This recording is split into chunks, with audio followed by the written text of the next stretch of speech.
สบายดีทุกคนเด้อมื้อนี้อยู่กับบักเสียงอีกแล้วมื้อนี้บักเสียงสิพาทุกคนมา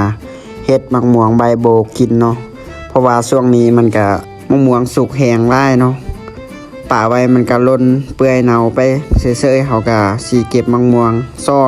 มาเฮ็ดมักม่วงใบโบกไว้กินให้ดนๆไว้กินแบบ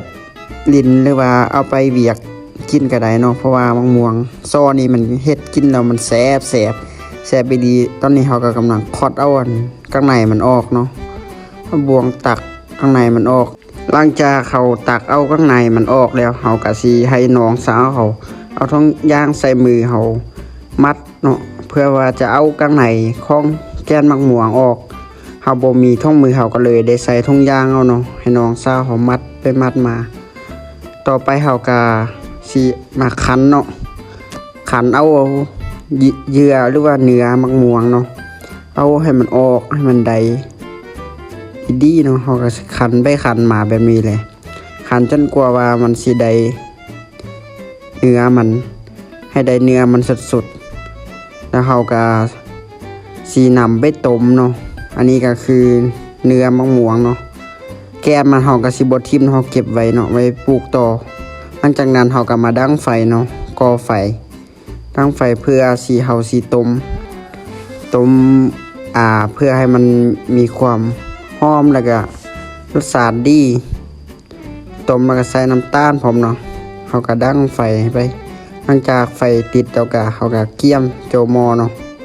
โจมอแล้วก็สิเอามังม่วงอันที่เฮาขันหั่นมาใส่หม้อลงไปเพื่อว่าเฮาสิต้มเฮาก็ใส่หม้อลงไปเลยเนาะใส่มันหน้าตามันสิได้ประมาณนี้เนาะเขาก็ต้มไปได้สักพักมันก็ฟดแล้วเนาะเริ่มมีกลิ่นอ้ายหอนแซ่บมาระหว่างนี้เขาก็ให้ใส่น้องสาวเขาไปซื้อน้ำตาลมาให้เขาเนาะมันก็ไปซื้อมานะฮักน้องขี้เดคนนี้นะมันก็บอกว่า15,000เด้อน้ำตาลห้องนี้นะเขาหลังจากนั้นเขาก็เอาน้ำตาลมาโหยใส่เลยเนาะหม้อเขาฟดพอได้ดีแล้วน้ำตาลมันก็สิเป็นแบบนี้เลยเนาะก็เทน้ำตาลไปเขาก็บ่ได้ใส่น้ำตาลได้เนาะเพราะว่ามังม่วงโซ่นี่มันมีความหวานความแซ่บอยู่ในตัวแล้วเขาก็บ่ต้องใส่น้ำตาลได้ใส่น้ำตาลได้มันก็สิหวานเกินไปมันเฮ็ดให้เขากินแล้วก็มันสิขมขอเนาะถ้ากินดนๆไปเขาก็ใส่นิดนึงแล้วก็มาคนเนาะคนเพื่อมันได้หน้าตาที่ดีเนาะป่าไว้ขอดอ้ายมันก็ขึ้นวายคือน่ากินขนาดเนาะตอนนี้นี่มันสุกมันพอดีแล้วก็หาวกระโป้งเอามาเนาะมาหายใส่สามไว้เนาะแองหรือว่าแองไว้เพื่อให้มันเย็นให้อ้ายมันออกดีเนาะเขาก็สิป่าไว้แบบนี้เลยระหว่างที่เฮาป่าให้อันมังม่วงเฮาเย็นแล้วเฮาสิเอาใส่กล่องนี่เฮาก็มีแผนว่าสิเอาอันแกนมังม่วงไปปลูกต่ออีกเพื่อให้มันออกนอขึ้นมาแล้วเขาสิได้เก็บมาเฮ็ดแบบนี้อีกเนาะมังม่วงของเขาก็ได้ทั้งกินแล้วก็ได้ทั้งปลูกพอมีคุณประโยชน์ทั้งสองด้านของเขาเนาะเขาจะบ่ป่าไว้ทางด้านเดียวเนาะเขาจะเฮ็ดให้มันมีคุณประโยชน์หลายอย่างหน้าตาของม่วงเขาก็แซ่บพอดีเนาะหลังจากนั้นเขาก็ได้เวลาไปปลูกแกนมังม่วงแล้วเนาะซ่องไอ้น้องเขาก็จับคู่ไปจับแบกไปมาเบิ่งที่ดินบรรยากาศฝนตกแดดฝนฟ้าหลังฝนมันก็งามคือเสมอเนาะ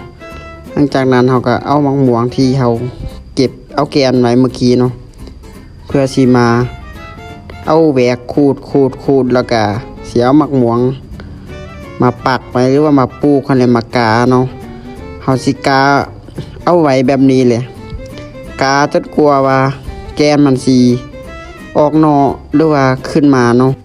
กระปลูกไปเรื่อยๆเนาะเอาแกนมาใส่เอาขี้ดินทมแกนมาใส่ขี้ดินทมเนาะเขาปลูกนี่ก็ใช้เวลาด้นเติบเลยให้น้องเขาถือกองทายมันก็จนมาปวดแขนพุ่นนะเขาก็ปลูกไปไอ้4-5แถวนี่แหละมันจึงจะหมดเนาะเพราะว่าแกนมังม่วงที่เขาเอามาเฮ็ดมังม่วงใบโบคันมันก็หลายเนาะมังม่วงจำนวนนี้ปลูกไปเรื่อยๆเนาะ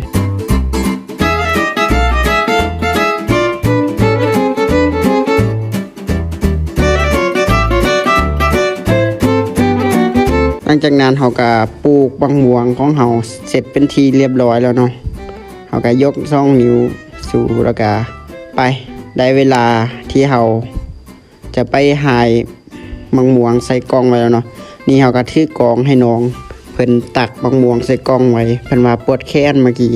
น้องเพิ่นว่าถือกล่องเมื่อกี้ด้นโพดปวดแขนกันเลยให้อายถือกล่องแทนแล้วก็ให้น้องตักหรือว่าหายใส่กล่องไว้เนาะเพื่อว่าเขาสิได้ใส่ตู้เย็นไว้หลังจากเขาหายเสร็จแล้วเขาก็เอาฟ้าปิดไว้แบบนี้เลยเนาะให้น้องหั่นให้มันแน่นเนาะหั่นแน่นแล้วก็สิเอาไปใส่ในตู้ไว้เลยเพื่อเก็บไว้กิน